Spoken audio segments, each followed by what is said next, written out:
Hey everybody, on today's Two on Your Side Town Hall, 14 months in, the fight over opening the border drags on. You'll hear from a man leading a campaign to try to reopen it, and we'll have a live conversation with the mayor of Niagara Falls, Ontario. Plus, what about the pets? The Verify team gets an answer for people who want to make sure their furry friends are safe from COVID. And after so many people got pulls during the pandemic, a viewer shared some news with us that kind of made us think we're all due for a safety refresher. The Consumer Product Safety Commission agreeing to join us on the show tonight.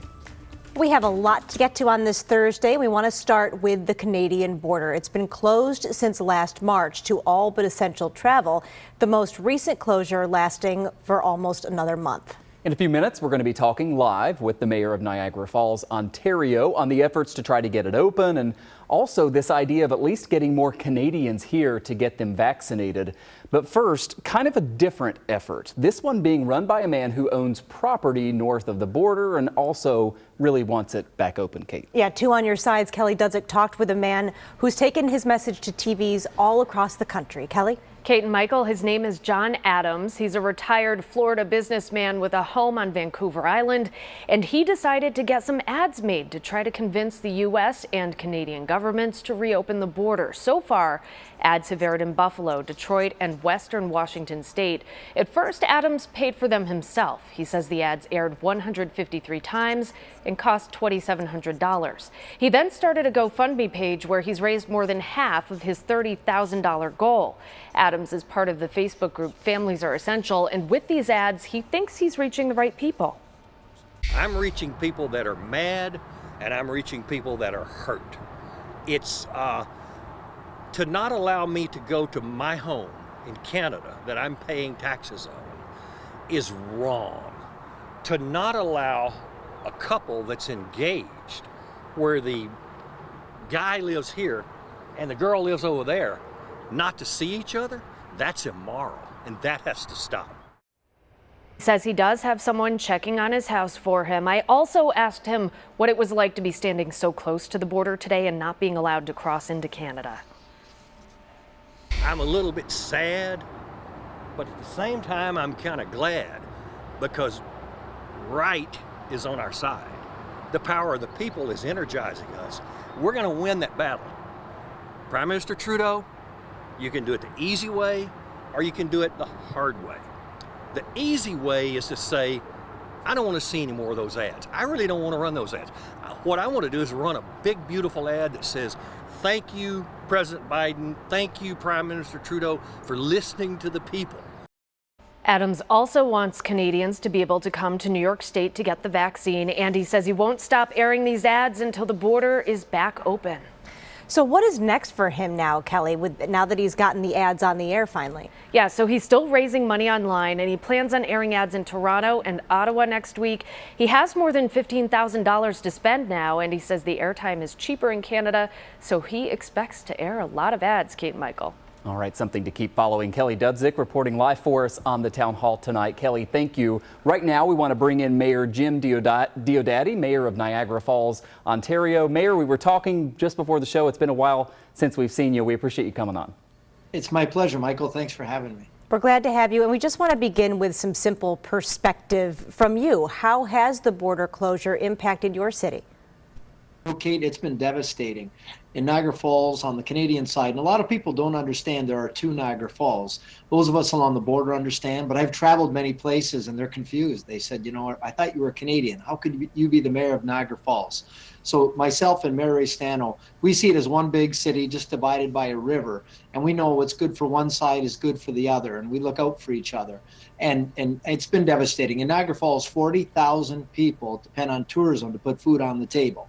And we get upwards of 14 million people a year. And of course, we've turned the taps off, we've closed the border down, and people have been scrambling. It's been a struggle. Last year, we lost the season. This year, you know, it's a little tentative. I mean, the finish line's within sight, but it's been certainly a huge challenge for us here, knowing the importance of tourism.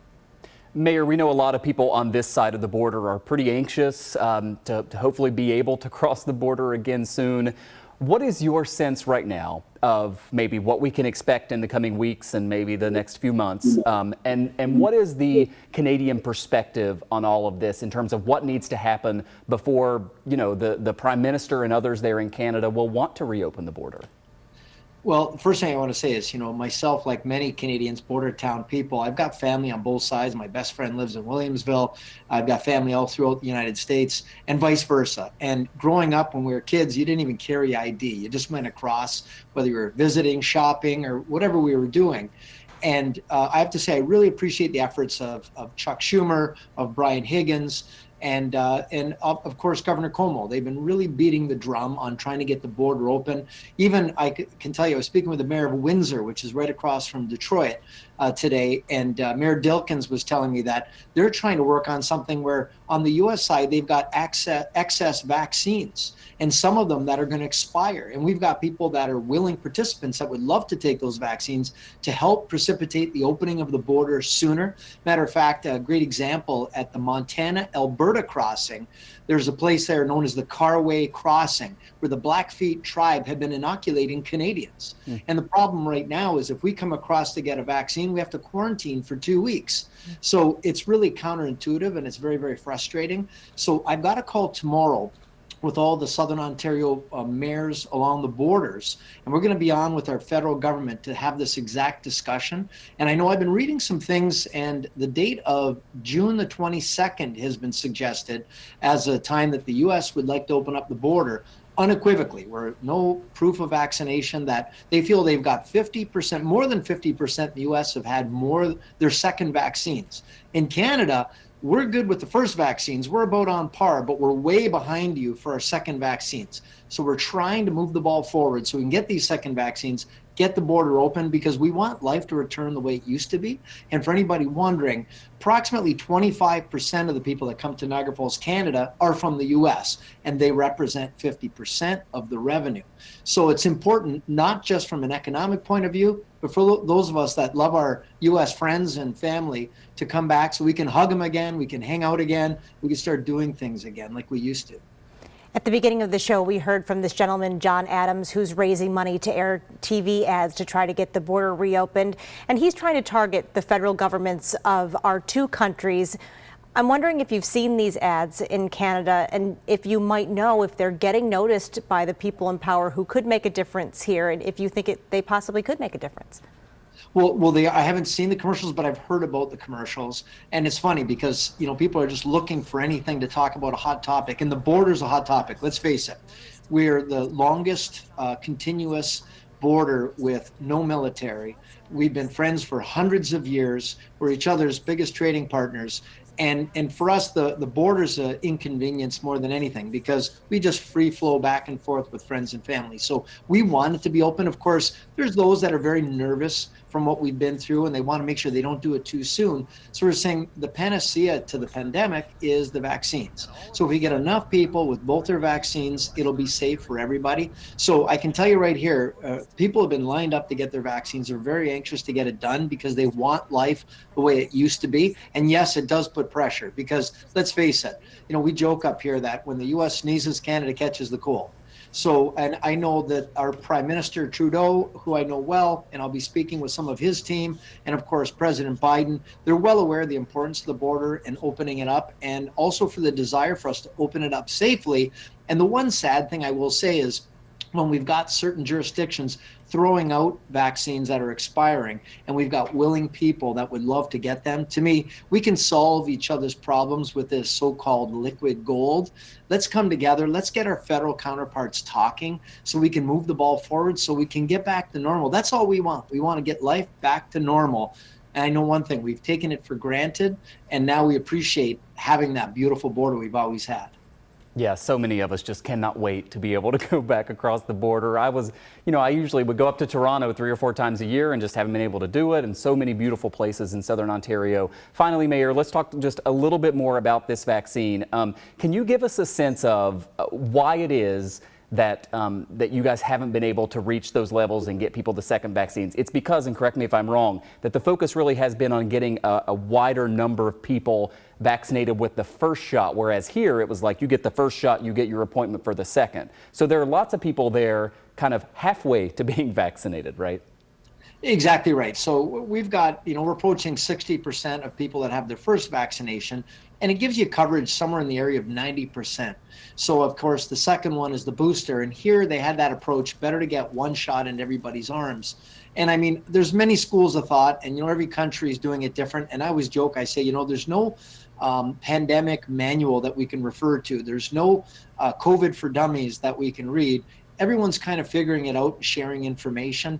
So we understand the importance. And on this side, we know the Pfizer are made in Kalamazoo, Michigan. So it's not that far away. And we're saying, let's just get it to all the people that want it.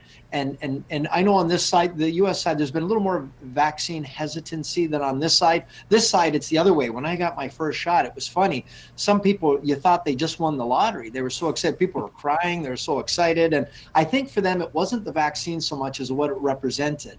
It represented the fact that they could start to get life back to normal and go to patios and movies and concerts and shows and visit and do the things that we haven't done in the last year and a bit. And I think that's what it represents, freedom. And we all want freedom. And unfortunately, sometimes freedom isn't always free. There's things that we need to do and sacrifices we need to make.